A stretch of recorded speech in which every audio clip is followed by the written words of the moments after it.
Billionaire wanted a divorce, never expected that the savior he had been searching for was his wife.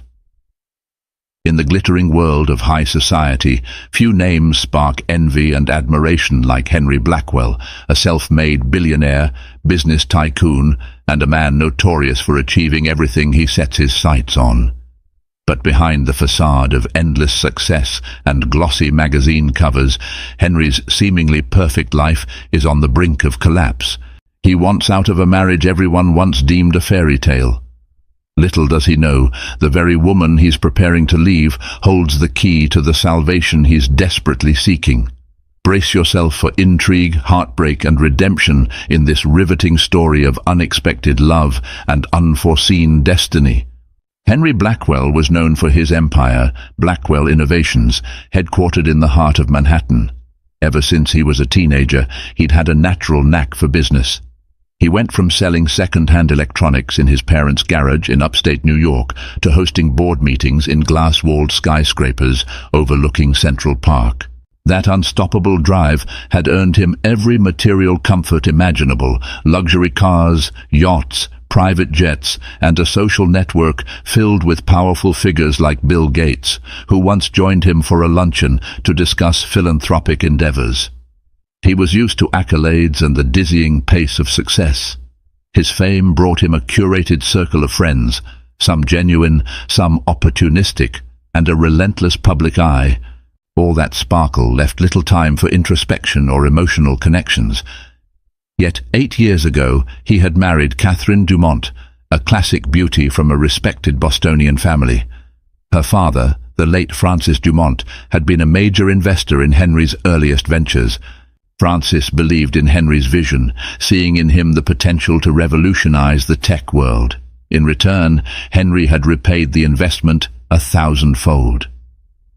Eventually, business dinners between the Blackwells and Dumonts morphed into quiet evenings where Henry and Catherine bonded over a shared love for literature and fine art.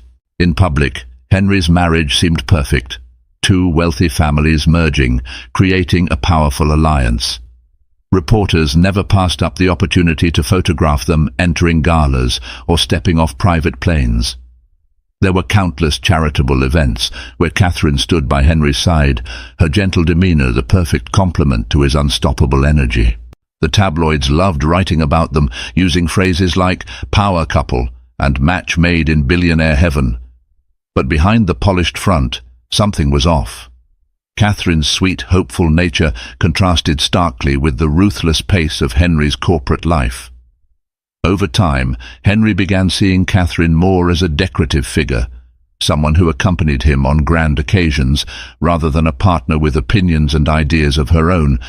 For her part, Catherine felt increasingly sidelined, unsure of her role in Henry's vast empire or in his personal life. Her intelligence and creativity went largely unnoticed in Henry's boardroom and in their home. Tension built gradually. At first it was small, Henry forgetting their anniversary because he was stuck in negotiations in Tokyo, or Catherine staying home to nurse a cold alone while Henry attended a dinner with foreign investors. Each time there'd be an apology, maybe a gift, but no real resolution. Catherine adapted to being the supportive spouse, hoping that eventually Henry would see her for who she truly was, someone with her own gifts and aspirations. The separation between them was never more visible than during the final months before Henry announced his desire for a divorce. He stopped seeking her opinion entirely. She, on the other hand, threw herself into philanthropic projects, particularly supporting women's education in underprivileged areas. She partnered with real institutions like the Malala Fund and local organizations in places like Detroit and the Bronx. If Henry ever asked about her work, it was merely polite interest, never a deep conversation. The last straw for Catherine was an argument over a charitable foundation she wanted to establish in her late father's name. Henry refused to back it, dismissing it as a non-viable business move in a phone call, even though it meant the world to her. In that moment, she realized how wide the chasm had grown between them, but Catherine still believed in some hidden part of Henry, the caring person she had seen glimpses of before. That was the man she had fallen in love with, the one who wrote heartfelt notes on her birthday and surprised her with small tokens of affection. However, Henry was convinced the marriage had no future. In his mind, they were too different. In a move that was as clinical as any business decision, he quietly arranged a meeting with his lawyers, determined to end their marriage with minimal fuss. He told no one except his oldest friend, Mark Hutchinson, who served as the CFO of Blackwell Innovations and had witnessed Henry's transformation from scrappy entrepreneur to relentless mogul. Mark voiced concern, suggesting Henry speak to Catherine more directly, but Henry insisted it was too late. Little did Henry know that the meticulously planned exit strategy would trigger a chain of events that would unravel everything he thought he knew about business, about love, and about his own wife. A brisk December wind whipped through midtown Manhattan the day Henry entered the law offices of Edward Saltz to finalize the drafting of his divorce papers. It was a stark contrast to the warmth of the plush, mahogany-paneled conference room where Henry met with Winston Saltz, the family lawyer who had long represented the Blackwells. Winston was an imposing figure in the legal world, known for being shrewd in high-stakes negotiations. He wore his trademark charcoal suit and offered Henry a confident handshake. "So," Winston began, flipping open a thick folder, "I take it you're sure about this decision?" Henry inhaled, glancing at the gilded, sweeping view of the city through the floor-to-ceiling windows. "Yes," he said, though his voice lacked the steely conviction he was known for in the business realm. "We've grown apart. Catherine, she's not the same woman I married." Winston nodded solemnly, but behind his calm facade was a flicker of concern. He'd handled numerous divorces, especially among the wealthy, and while many were amicable, some turned into PR and legal nightmares. "You understand, this might attract significant media attention." Henry waved away the concern. "I'm prepared for it. We'll keep it out of the spotlight as much as possible. Catherine and I can settle things swiftly." Winston laid out the steps. Given Henry's net worth and the intricacy of his businesses, a divorce settlement would be extensive. But Henry had always prided himself on organization. His personal holdings and Catherine's assets were clearly demarcated. They had a prenuptial agreement that ensured Catherine would be well taken care of, financially speaking. Winston assured him, "We'll do our best to contain this, but it's wise to prepare for some level of public scrutiny." The meeting ended with Henry instructing Winston to have the documents ready for his signature within a week. As he stepped out into the cold air, Henry felt empty. There was no wave of relief, no sense of freedom. Instead, a quiet sense of foreboding took root in his chest. Back at Blackwell Innovations, he headed straight to his private elevator, avoiding small talk. The entire 50th floor was his domain, glass-walled offices, a lavishly decorated lobby, and meeting rooms equipped with the latest tech. He retreated to his corner office, noticing a pile of mail on his desk. At the top of the stack sat an envelope with thick parchment. The handwriting looked suspiciously familiar. He tore it open to find an invitation. "Henry, I've taken the liberty of planning a small gathering at the Dumont estate next weekend. It's been a while since we had a family event in honor of my father's memory. Please let me know if you can make it. I'd appreciate your presence more than you know. Catherine." He read the words multiple times, the slight tremor in her usually steady handwriting catching his attention. The Dumont estate she referred to was her family's ancestral mansion in Boston. Scenes of elaborate holiday dinners and warm summer nights spent on the veranda filled his mind.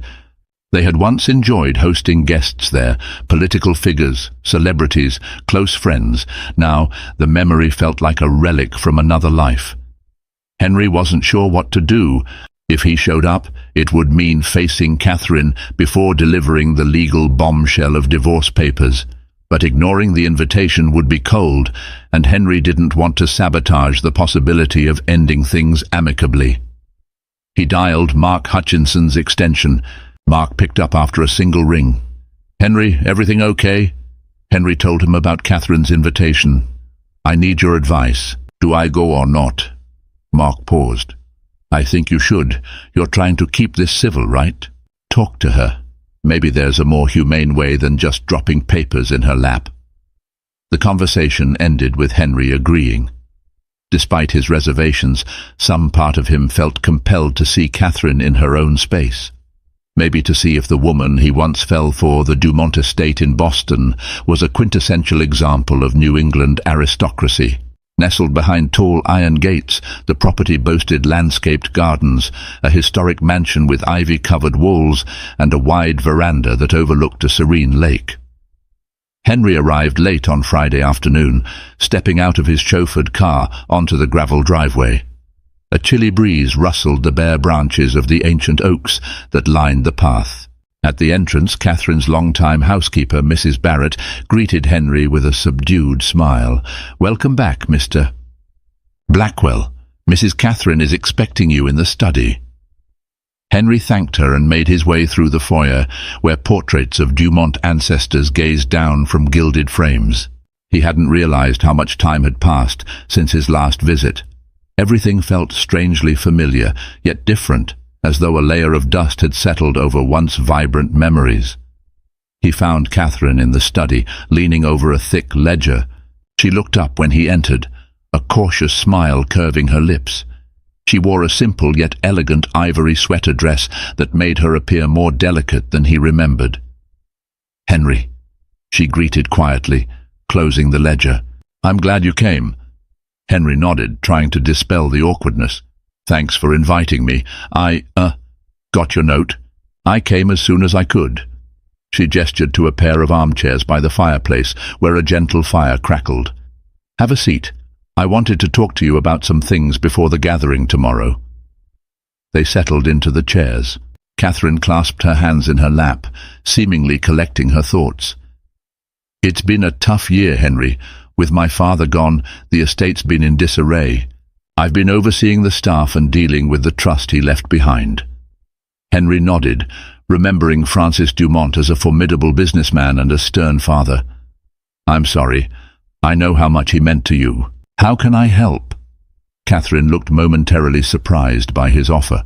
"Well, for starters, I'd like your support at the memorial dinner tomorrow. Several of my father's closest friends and associates will be here. They'd like to hear how the foundation is progressing, and you know it would mean a lot to them if you spoke about your partnership with Dad." "Of course," Henry replied, though privately he felt conflicted. He would be giving a speech on the man whose daughter he was preparing to divorce. Catherine exhaled, relieved. "Thank you." She paused, gaze drifting to the flickering flames. "I know we've grown apart. I'm not naive, but tomorrow is not just about me. It's about my father's legacy. We both owe him so much." Henry nodded. "I understand." A silence enveloped them, filled with the weight of unspoken thoughts. For a moment, Henry considered telling her about the divorce papers. He opened his mouth, words on the tip of his tongue, but something held him back. Maybe it was the sorrow etched on her face, or the fact that she was trusting him to help memorialize her father. He decided to wait, to allow her this one last tribute before shattering her world. Catherine broke the silence. "I've arranged for your room to be prepared. You must be tired after the drive. Let me show you upstairs." She led him through the hallways, passing by rooms filled with family heirlooms, antique vases, rare books, and photographs chronicling generations of Dumonts. Catherine stopped at a familiar door, the same suite they used to share during their newlywed visits. The memory struck Henry hard.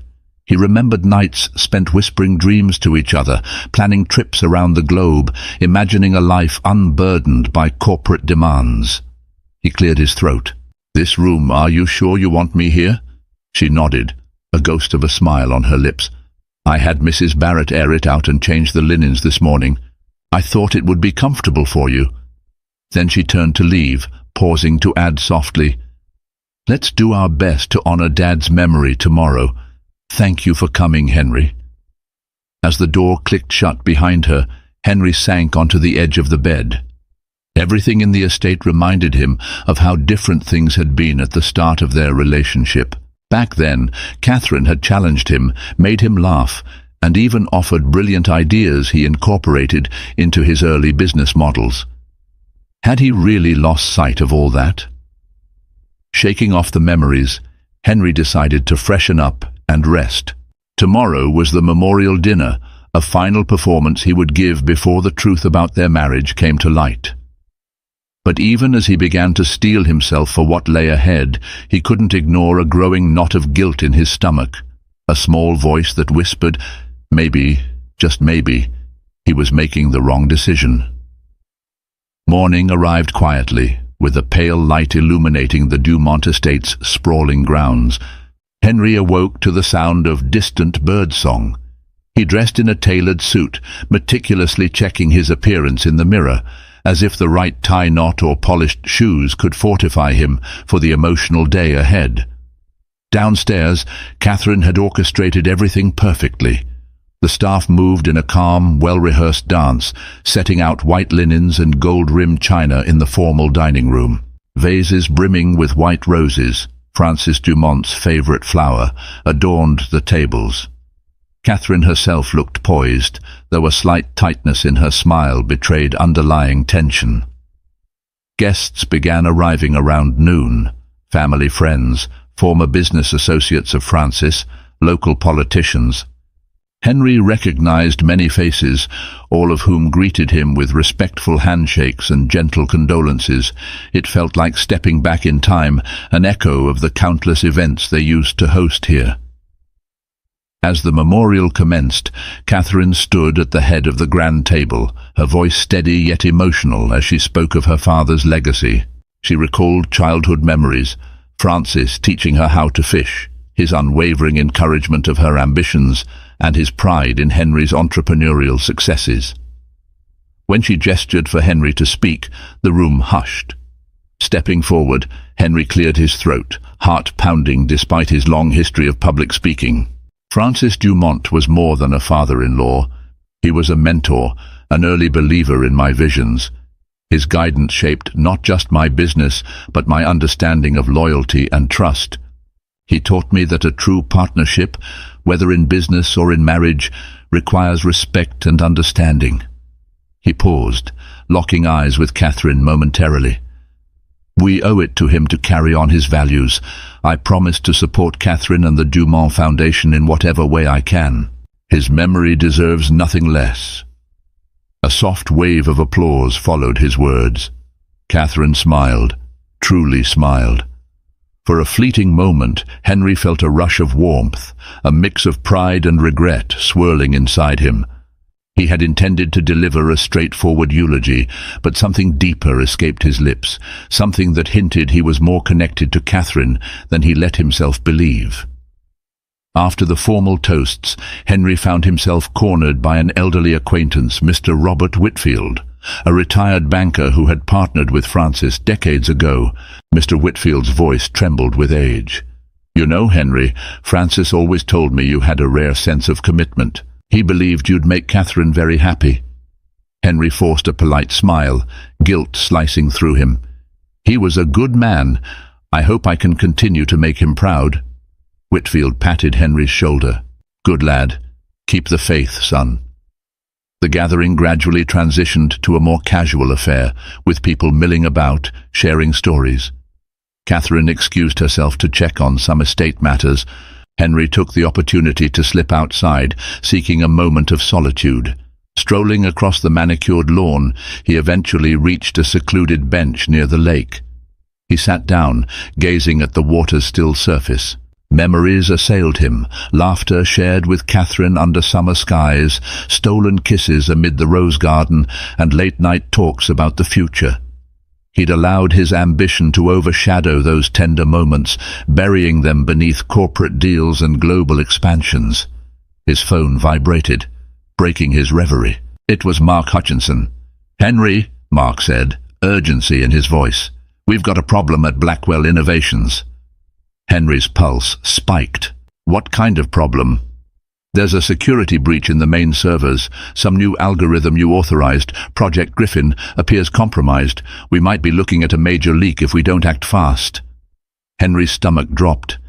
Project Griffin was supposed to be his next big success, a revolutionary software platform to integrate AI with supply chain optimization.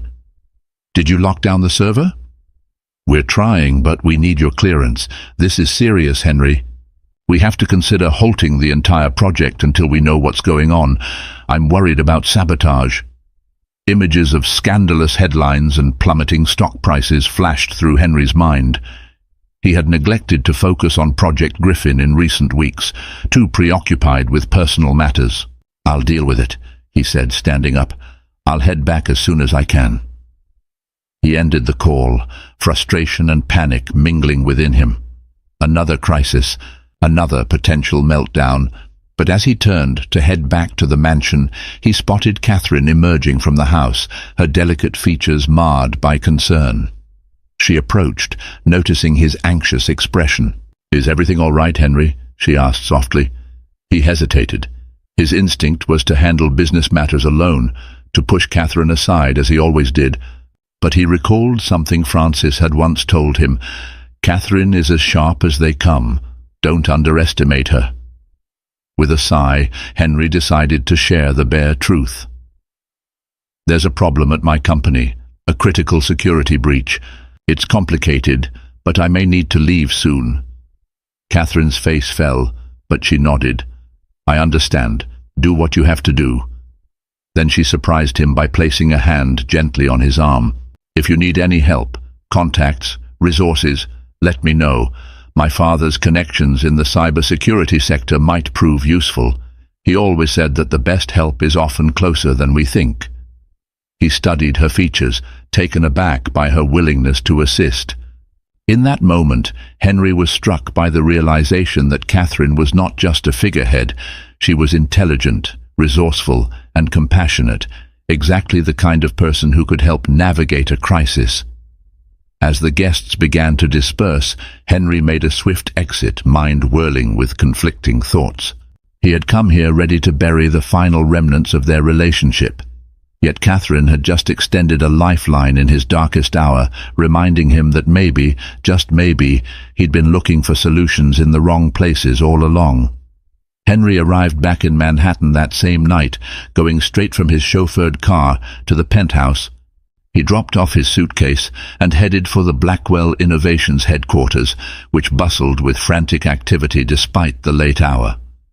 Mark Hutchinson was waiting in the executive conference room, his laptop displaying lines of security logs. "We've contained the breach temporarily," Mark explained, "but we're not sure how deep it goes. Our team found lines of malicious code inside Project Griffin's mainframe." Henry's jaw clenched. Could it be an inside job? Mark sighed. Possibly. The infiltration was too precise. Whoever did this knew exactly where to strike. Henry slumped into a chair, raking a hand through his hair. Project Griffin was his brainchild, a potentially revolutionary platform that could cement Blackwell Innovations as the global leader in AI-driven logistics. Losing control of it would be catastrophic, not just in terms of finances, but also reputation. They spent the next hours in tense discussion with the company's top cybersecurity experts. One name kept surfacing: Dominion Analytics, a rival firm that had previously tried to poach some of Blackwell's best engineers.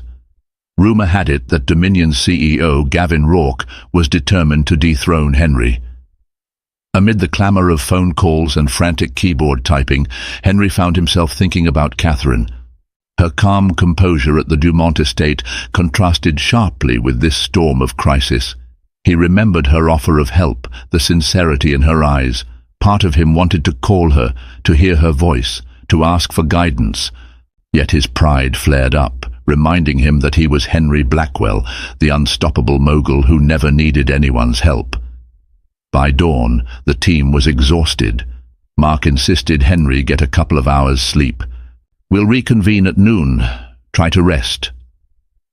Henry returned to his penthouse, collapsing onto the bed without even removing his shoes. He drifted into a restless slumber filled with fragmented dreams. Catherine's sad smile, Francis Dumont's cautionary words, lines of corrupted code, and swirling headlines about corporate sabotage. When Henry woke, it was nearly midday. He felt no more refreshed than before. Bleary-eyed, he checked his phone. There were numerous missed calls and messages, from Mark, from board members, even from Winston Saltz's office, but one text stood out. "Catherine, hey, how are things going? If you need any contacts from Dad's cybersecurity circle, I can forward you some names. Let me know." Henry hesitated, torn between ignoring her message and responding. Finally, he typed, "Henry, it's complicated. We suspect Dominion Analytics is behind the breach. If you have any leads, I'd appreciate it." Almost immediately, her reply arrived. "Catherine, I'll make some calls and send you what I find. Simple, direct, yet supportive." Henry felt a pang of guilt. Here he was, leaning on her in a crisis, while still planning to hand her divorce papers. The hypocrisy stung him. That afternoon, Henry reconvened with Mark and the team. They strategized a plan to isolate Project Griffin from the main network to limit further data leakage. While the engineers discussed technical solutions, Mark pulled Henry aside. "Word on the street is that Dominion has been courting our top coder, Leslie Eng. If Leslie jumps ship, we might lose the core architecture of Griffin," Mark warned. Henry pinched the bridge of his nose, stress piling on. "Leslie is under a strict non-compete. But if Dominion is behind the sabotage, they might have blackmailed or bribed her. We can't let her leave." Determined, Henry decided on a direct approach. He summoned Leslie Ung for a private meeting in his office. Leslie was a brilliant software architect, a quiet woman in her late 20s with a slight stoop to her shoulders from long hours at the computer. She entered timidly, her eyes flicking nervously around the opulent space. "You wanted to see me, Mr. Blackwell?" she asked, fiddling with the hem of her sweater. Henry motioned for her to sit. "Leslie, I've heard a rumor that Dominion Analytics is trying to recruit you. I need your honest answer." Leslie's cheeks colored. "They reached out. I told them I'm not interested." "My loyalty is here." Henry studied her. "But the sabotage in Project Griffin, do you have any idea how that might have happened?" She shook her head vigorously, face pale. "I swear I would never jeopardize the project. My code was reviewed regularly. Her eyes began to fill with tears. "I know how important Griffin is. I'd never betray the team." Something in her demeanor rang true to Henry. She didn't look like someone who would orchestrate a malicious hack. He exhaled, softening. "All right, Leslie, I believe you. But please, if you have any suspicions about who might be involved, come to me directly. I don't want to lose you." She nodded, wiping her eyes. "Thank you, Mr. Blackwell." After she left, Henry felt a measure of relief. He trusted Leslie's integrity, but if she wasn't the saboteur, who could it be? That evening, Catherine's promised leads arrived via email, a list of several top cybersecurity consultants that her father had once worked with. Henry recognized some of the names as highly regarded in the field, the kind of people who could dig deeper into the infiltration. He forwarded the details to Mark, attaching a note. "Let's bring one or two of these experts in ASAP." A few days ago, Henry wouldn't have admitted how badly he needed help. Now he found himself relying on Catherine's network, a testament to her father's wide reach and her own willingness to step up. Despite all the tension between them, Catherine was proving to be an ally. As midnight approached, Henry finally left the office. Outside, the city streets glowed with the pulse of neon signs and headlights cutting through the dark. He headed to his penthouse, stepping off the elevator to a silent hallway. Inside the apartment, he noticed a small bag by the door, Catherine's overnight bag. Confused, he walked into the living room to find Catherine herself, curled up on the sofa, engrossed in reading a thick file. She looked up when he entered, and their eyes locked in a silent exchange of surprise and relief. "Catherine," he began softly, setting down his briefcase. "You're here?" She set the file aside, the quiet confidence of her gaze meeting his. "I am. I thought you might need some support." For the first time in a long while, Henry felt something stir within him, an emotion bordering on gratitude, even affection. He had no words, only a faint nod. As the chaos of corporate sabotage swirled around him, Catherine was there, offering not just resources, but a gentle reminder that he wasn't alone. Catherine's sudden presence in the penthouse jolted Henry's carefully guarded composure. For years they had lived separate lives under the same roof, like strangers passing each other in a museum. Now, with his world spiraling, she was the one choosing to stand by him. They sat across from each other in the living room, Henry still dressed in his crisp suit, Catherine in a casual sweater and jeans that somehow made her look both elegant and comforting. A tension buzzed in the air, a mixture of unresolved feelings and the high stakes of the crisis. Catherine broke the silence.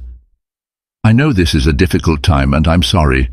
I don't want to add more pressure, but I thought it might help if we put our heads together." Henry managed a half-smile. "You've helped already. Those cybersecurity leads you sent. Mark is reaching out to them. Thank you." She nodded. "Good.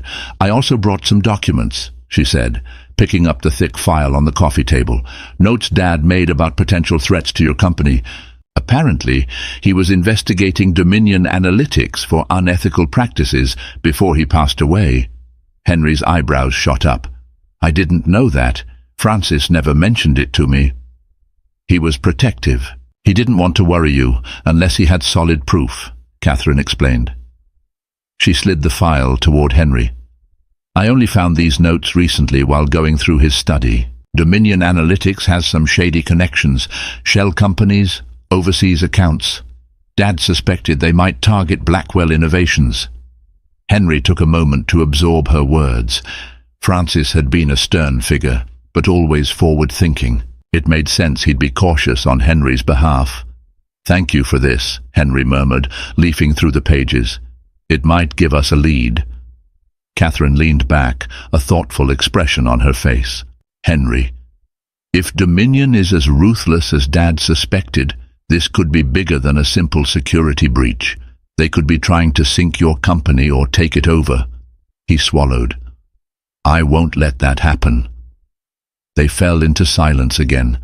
Henry found himself studying Catherine, her eyes, the set of her jaw, the quiet strength in her posture. It suddenly struck him how much he'd taken her for granted, and how close he was to losing her forever. "Catherine," he said softly, voice trembling despite himself. There's something I need to tell you." She looked up, a flicker of anxiety passing through her eyes. "What is it?" The words hovered on his lips. "I filed for divorce." But somehow he couldn't bring himself to say it. The moment stretched, heavy with unspoken confession. He could see the flicker of doubt, the question forming on her face. The phone rang, shattering the tension. Henry sighed, pulling it out. It was Winston Saltz, his lawyer. Pressing his lips together, Henry answered. "Yes, Winston?" Winston's voice boomed through the line. "Henry, I've been trying to reach you. We need a final decision about the divorce papers. Are we moving forward or not?" Henry's heart pounded. I'll call you back," he said curtly, hanging up before Winston could protest. Catherine watched him, concern etched on her features. "Something wrong?" He raked a hand through his hair, frustration mounting. "It's nothing, just legal matters. Work. Everything's complicated right now." She nodded, but her gaze lingered, as if she sensed a deeper subtext. In an attempt to deflect, Henry reached for her hand. "You've been so supportive. I don't deserve it." Catherine softened, her eyes shining with unshed tears. "Henry, we're married. We may have our issues, but that doesn't mean I stop caring about you." His chest tightened with conflicting emotions, gratitude, guilt, and a spark of something that felt like the early days of their relationship. He wanted to tell her everything, to bare his soul about the pressure he felt, about how success had swallowed him whole, leaving little room for love or marriage. Instead, he squeezed her hand gently. "Thank you," he repeated, wishing those two words could convey everything roiling inside him. The moment broke when Mark Hutchinson called to confirm a meeting with one of the cybersecurity experts Catherine had recommended. Duty-bound, Henry pulled away, promising Catherine he'd keep her updated. She only smiled in understanding, but Henry could see the questions in her eyes, questions he wasn't yet brave enough to answer. Even after she went upstairs to the guest bedroom for the night, Henry sat alone in the living room, staring at the divorce papers Winston had discreetly couriered to him the day before. They lay in a sealed envelope on the coffee table, a tangible reminder of the decision he'd already made. Now he wondered if he was truly ready to sign them. The lines between the life he'd chosen and the life he was losing began to blur, leaving him suspended in an agonizing limbo of doubt. The next day brought an unexpected twist. Henry and Mark, joined by cybersecurity expert Dr. Sylvia Moreno, a name from the contact list Catherine had provided, spent the morning analyzing Francis Dumont's notes and cross-referencing them with the newly discovered malicious code. Dr. Moreno was a formidable presence, an older woman with a keen intellect and an uncanny ability to spot patterns in data. "Based on what I see," Dr. Moreno said, tapping the screen of her laptop, "this infiltration uses a multi-stage Trojan. It's specifically designed to steal your proprietary algorithms from Project Griffin. The lines of code match ones previously linked to Dominion Analytics." Henry's jaw tightened. "So Gavin Rourke is behind this. We need hard evidence to take legal action." Dr. Moreno nodded. "I'm close to confirming it. But there's something else you should know. The infiltration was facilitated by someone with inside access, someone who used a high-level security clearance code. The logs show that code was used from within this building." A hush fell over the room. Mark rubbed his temples. "So it's definitely an inside job, but Leslie swore she wasn't involved." Dr. Moreno pulled up more data. The unauthorized access was done after hours. The user logs indicate someone with the ID prefix EX, which usually denotes an executive-level clearance. Henry felt a wave of nausea. Only a handful of people had that level of access. Himself, Mark, a few other top executives. "Can you pinpoint which specific ID was used?" Dr. Moreno shook her head. "The code was partially masked, likely by someone with knowledge of your security protocols. We can keep digging, but we'll need more time." Henry clenched his fists, frustration boiling. They were close to exposing Dominion Analytics, but it was far more insidious than he'd imagined. He also couldn't ignore the growing pang of dread. One of his trusted inner circle might be feeding the enemy. Just then, Mark's phone buzzed. He glanced at the screen and grimaced. "Henry, it's Winston Saltz. He says it's urgent." Henry's annoyance flared. The last thing he wanted was to juggle divorce details in the middle of a corporate crisis.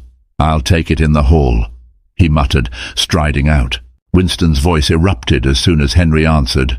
"Henry, I need confirmation. Are you signing the divorce papers or not? My office can't keep stalling Catherine's legal counsel indefinitely. They've started making inquiries." Henry leaned against the corridor wall, massaging his forehead. "Catherine's legal counsel? What are you talking about?" "She's reached out to her own representation, presumably for some matter related to her father's estate," Winston explained. "But it could easily cross over into the realm of marital assets. Henry, if you're going forward, we need to be ready." Henry's heart pounded. Catherine had her own counsel now. Did she sense what was coming? Or was this purely about the Dumont Foundation? He found himself hesitating, the memory of her compassion at the penthouse replaying in his mind. I'm not sure," he finally admitted. "Not sure?" Winston repeated, exasperated. "Henry, you called me weeks ago insisting you wanted this over quickly. What changed?"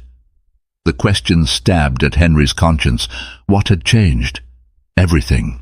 Catherine's unwavering support, her willingness to help in a crisis, the rediscovery of who she truly was, intelligent, caring, and courageous.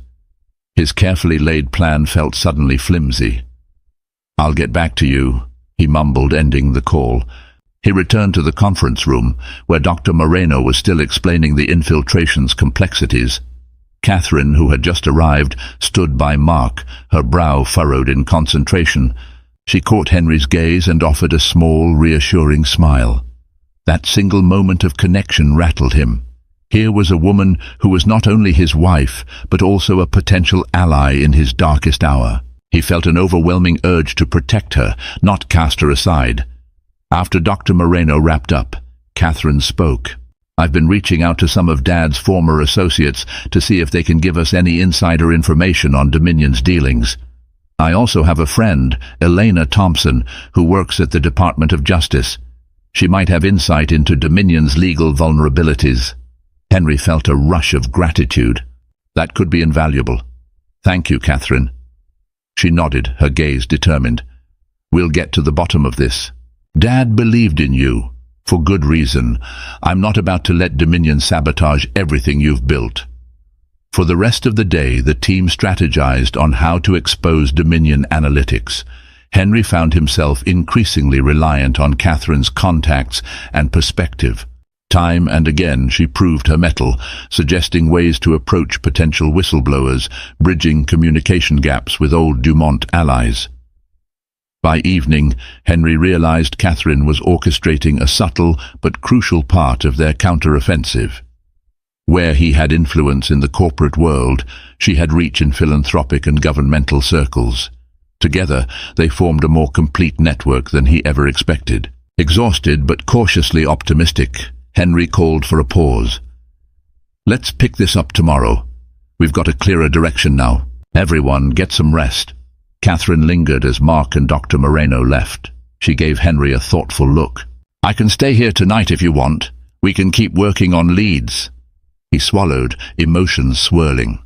"That'd be nice. Thank you."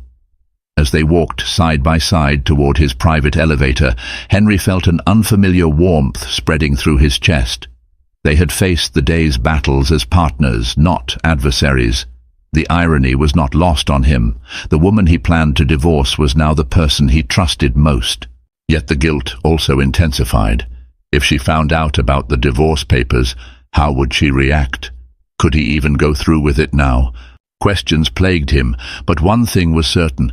He was no longer sure that ending his marriage was the right path. Over the next week, Henry and Catherine's joint efforts began to bear fruit. Dr. Moreno, with Mark's guidance, managed to gather digital evidence tying the malicious code directly to Dominion Analytics' signature hacking techniques.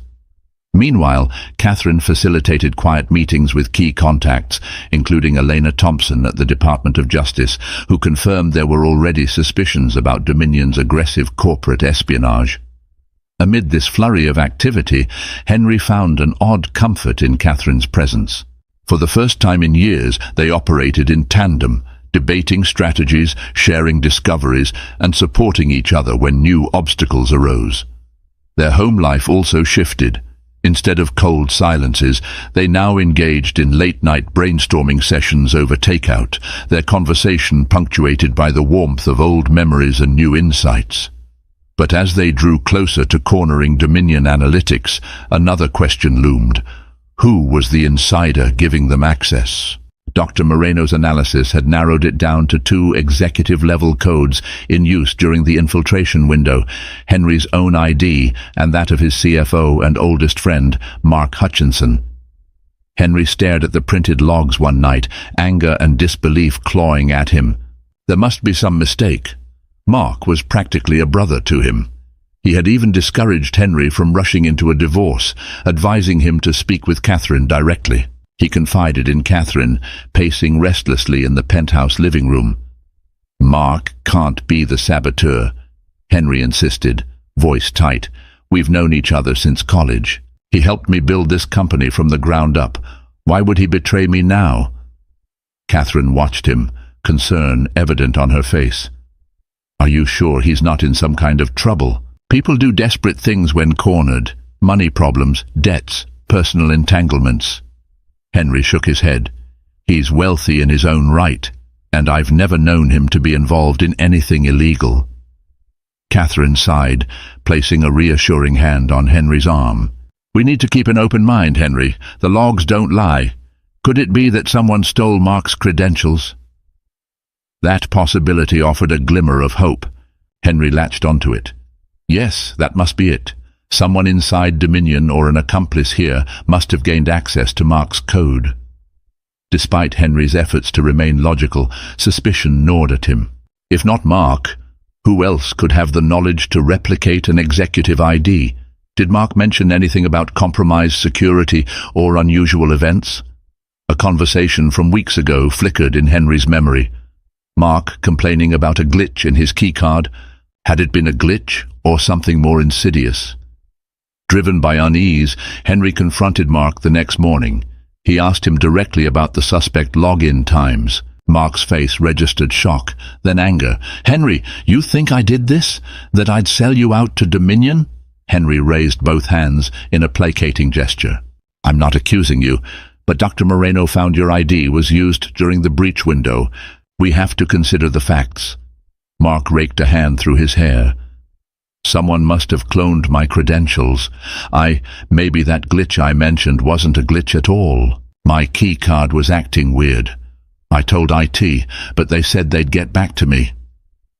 It felt plausible, even likely. Yet Henry could sense Mark's agitation ran deeper than frustration over the hack. There was a tension in Mark's voice, a haunted look in his eyes, as if something else weighed on him. That evening, as Henry and Catherine continued sifting through more evidence, Catherine noticed an anomaly in the financial statements Mark had provided for a board review. Carefully, she circled a series of transactions. "Henry, look at these. They're labeled as operational expenses, but the amounts are unusually high and recurring. That's not typical for your business pattern." Henry frowned. "What are you implying?" Catherine pulled up the data on her laptop, cross-referencing it with public records from one of her father's old investigative contacts. The result was startling. The money was being funneled to a shell company. "Triple Crown Ventures," Catherine read aloud. "Registered in the Cayman Islands. I cross-checked the owner. It's Gavin Rourke's cousin." A chill settled over them. The puzzle pieces clicked into place. Mark had been funneling money to a shell company connected to Dominion CEO Gavin Rourke. The transactions spanned months, more than enough time to plan a coordinated sabotage. Henry's breath caught. He wanted to shout in denial, but the facts stared him in the face. Mark, his best friend, was entangled with Dominion Analytics financially. Catherine squeezed his hand. "I'm sorry, Henry, but it appears Mark might be more involved than you thought." Anguish warred with betrayal in Henry's expression. He had pinned all his trust and loyalty on Mark, the one constant in his life even before Catherine. If Mark truly was the traitor, it wasn't just a corporate betrayal. It was personal, a shattering blow to Henry's faith in friendship. Catherine brushed her thumb over the back of Henry's hand. "We'll get to the bottom of this," she said softly. "Whatever it takes." Henry swallowed hard, eyes flicking to Catherine's face. She had no idea how much her words bolstered him, how her compassion was the only thing keeping his grief in check. In a matter of days, he had discovered not only that his company was under siege, but that his closest confidant might be the orchestrator. And through it all, the woman he once thought he wanted to leave had become his strongest ally. Henry hardly slept that night, haunted by the financial records implicating Mark. By morning, he was consumed by a mixture of rage and heartbreak. Before heading to the office, he and Catherine agreed on a strategy. Approach Mark directly with the evidence, giving him a chance to explain. If his explanation fell short, they would forward everything to the authorities. They arrived at Blackwell Innovations to find Mark already seated in Henry's office, eyes bloodshot and shoulders sagging. He must have known the confrontation was inevitable. Henry shut the door, stepping behind his desk with Catherine by his side. He placed a folder on the polished surface, his voice trembling with fury. "Explain these transactions, Mark. I want the truth." Mark's gaze flickered to Catherine, then to the folder. I can explain." Henry's fist clenched. "Then do it." With a shaky breath, Mark began to unravel a story of mounting personal debt. It had started when he made a series of risky stock investments using leveraged funds. The market turned against him, wiping out millions. Desperate to recover his losses before anyone noticed, he borrowed from predatory lenders. His desperation only deepened when Dominion Analytics approached him with an offer. "I never meant for it to go this far," Mark said, voice cracking. "Rourke cornered me. He threatened to expose me to you, to the board. He promised he'd cover my debts if I gave him access to Project Griffin's design. I only gave him small pieces at first, but he wanted more. Then I couldn't stop." Henry's stomach churned.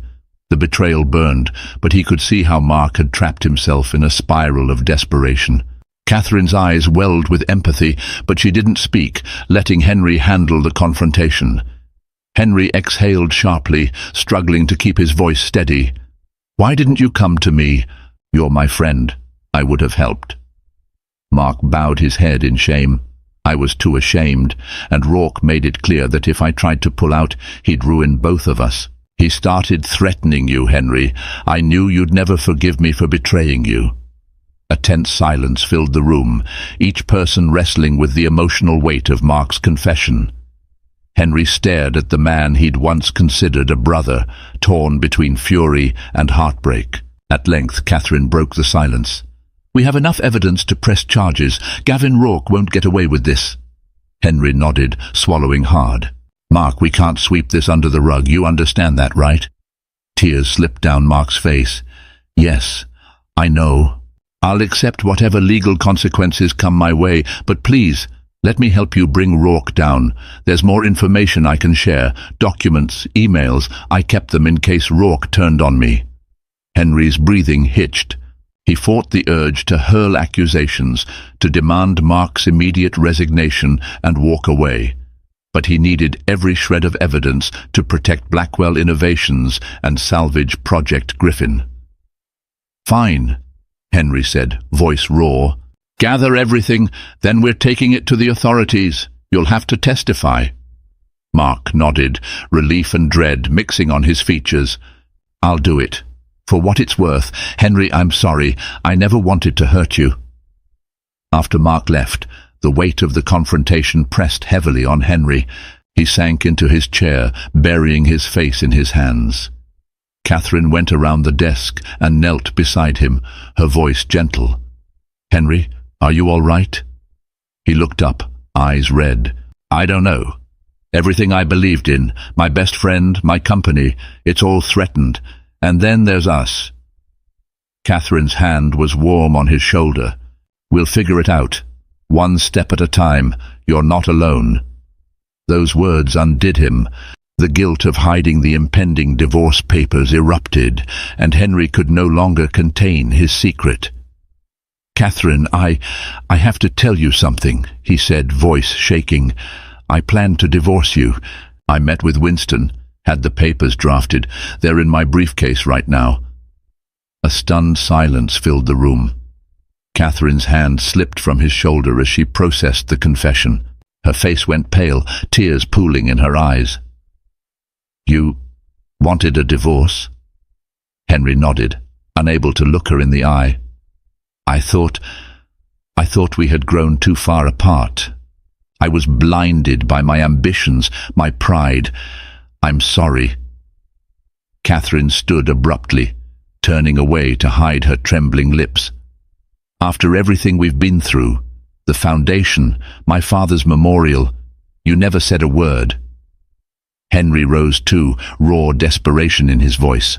"I know, I'm a coward, but these past days have shown me how wrong I was. You've been my rock, Catherine.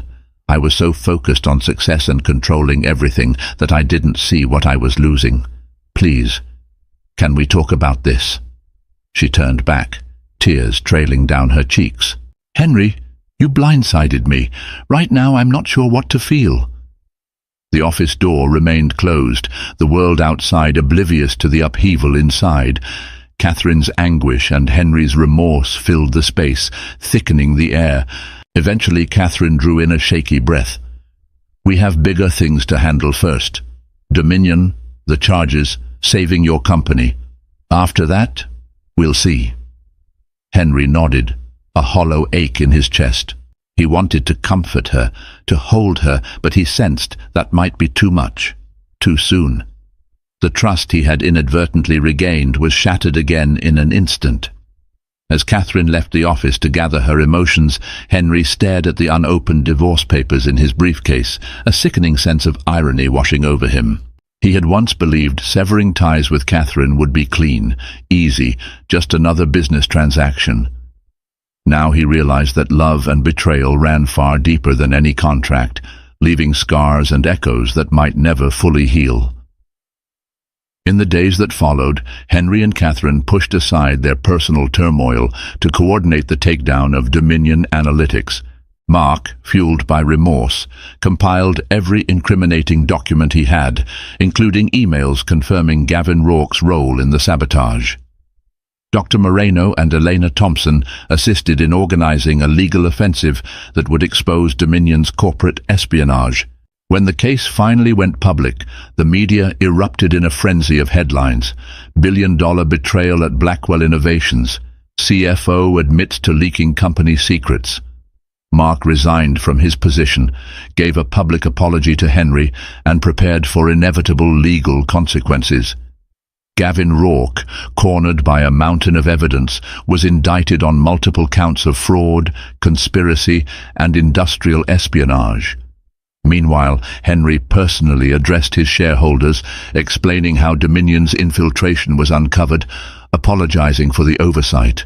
To everyone's surprise, Catherine stood beside him at the press conference. She introduced herself not just as Henry's wife, but as the interim head of a new ethical oversight committee within Blackwell Innovations. While the board had initially balked at the idea, Henry insisted Catherine's involvement was critical. She had proven her worth and loyalty in dismantling Dominion's plot, and her philanthropic background brought a fresh perspective to the corporate world. Despite the outward triumph, Henry and Catherine's marriage hung in a delicate balance. In the aftermath of the press conference, they retreated to the Dumont estate for some much-needed privacy. The house felt empty without the staff and regular events. Snow blanketed the lawn, giving the place a hushed serenity. One evening, while a gentle snowfall cascaded outside, Henry found Catherine in the estate's library. She sat curled up on an old leather armchair, a blanket around her shoulders, gazing at a crackling fireplace. He approached quietly, stopping a few steps away. "Mind if I sit?" he asked softly. She motioned to the chair opposite hers. "Sure." For a moment, neither spoke, the fireplace providing a warm, flickering light.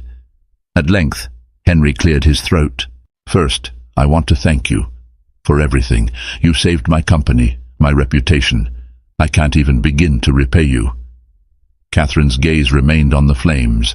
"I didn't do it for a reward, Henry. I did it because it was the right thing to do." He nodded, absorbing her words. He still recalled the day he first fell for her. Her unwavering sense of justice and compassion had captivated him. Over the years, he had become so enmeshed in business deals and expansions that he'd lost sight of who Catherine really was. Henry pulled out a folded document from his suit pocket, the divorce papers. Wordlessly, he tossed them into the fire. The parchment caught flame, the edges curling as it burned into embers. Catherine's eyes widened, realization dawning. "Henry, I was wrong," he said, voice unsteady. "I let my ambition blind me. I shut you out, treated you like you were just part of a corporate image. I forgot how extraordinary you are, how much I need you, not just as an ally, but as a partner in life." She blinked back tears. "You broke my trust." "I know," he whispered. "And if you can't forgive me, I'll understand. But if there's any chance to start over, I want that. I want us." Emotions played across Catherine's face. Hurt, anger, love. Slowly she stood up, stepping toward him. "You can't just fix everything with a grand gesture," she said, but her tone was softer than before. "Rebuilding trust takes time." Henry nodded, taking her hand in his. Then let me spend whatever time it takes proving I'm worthy of another chance. For a heartbeat she hesitated. Then her fingers tightened around his. We'll have to be honest with each other. No more secrets, no more letting our ambitions tear us apart. He brushed the back of her hand with his thumb. Deal. They stood in the warm glow of the fire, the remnants of divorce papers smouldering in the hearth, a symbolic release of old wounds and misguided decisions. Outside, the snow continued to drift down, blanketing the Dumont estate in peaceful silence. Inside, Henry and Catherine shared a gentle embrace, choosing a path forward that would be neither simple nor guaranteed. But it was a path they would walk together, their bond tempered by trials and reaffirmed by the realization that sometimes salvation lies closer than we ever imagined. And so, what began as a cold-hearted decision to end a marriage unraveled into a saga of betrayal, redemption, and rekindled love. Henry Blackwell, blinded by ambition, discovered that the savior he had desperately been seeking was right beside him all along, his wife, Catherine. Together, they not only rescued the company from the brink of collapse, but also found a renewed faith in each other and in the power of second chances. If you were captivated by the twists, heartbreak and triumph in this story, don't forget to show your support. Like, share and subscribe to this channel for more riveting tales that explore the complexities of love, ambition, and the human heart. By staying connected, you'll never miss another incredible journey. One where, just like Henry and Catherine, we learn that hope can emerge even from the darkest corners of our lives.